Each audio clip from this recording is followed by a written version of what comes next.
I'm going to go straight to the next listener's, viewer's question. He or she has a fantastic name. They go by the name of Zombie King 556. Hello, Zombie King. Assuming there is a political shake-up in Europe, is it fundamentally possible to recover and restart fast growth? It seems like stasis and stagnation is the fate of Germany and other rapidly aging European countries.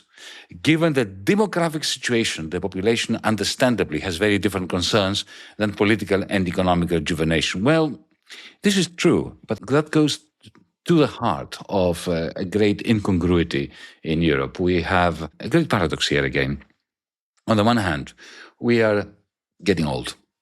The demographics are changing. We are, if we don't have migration, we're going to shrink, and we're going to shrink in a way that will make our social systems, our welfare state, absolutely bankrupt.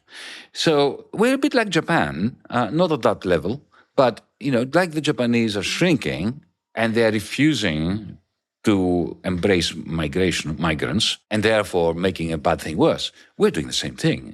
A continent, we have, as Europeans, who have been migrating to the rest of the world, sending migrants, often with guns and weaponry, to conquer people, for 1,000 years.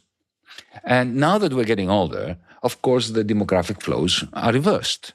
And instead of welcoming with open arms migrants that we actually absolutely need to come into Europe, we are barricading ourselves behind tall walls that are electrified, physical walls, and mental and emotional walls of xenophobia. We need to drop this, folks, and we need to drop it very, very quickly.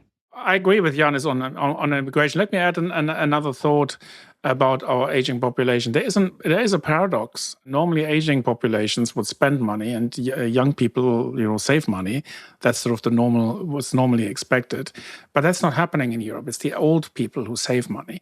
And that's something deeply disturbing. That's something deeply dysfunctioning. I mean, old people should be drawing down on their savings, and old people are consumers. What else do they do? And that's not happening. So there's a lot of societal fear, and I think it's a very much a fear-driven society. And that's what worries me about, when it's sort of something that makes me think that this thing will run its course. It will not be reversed.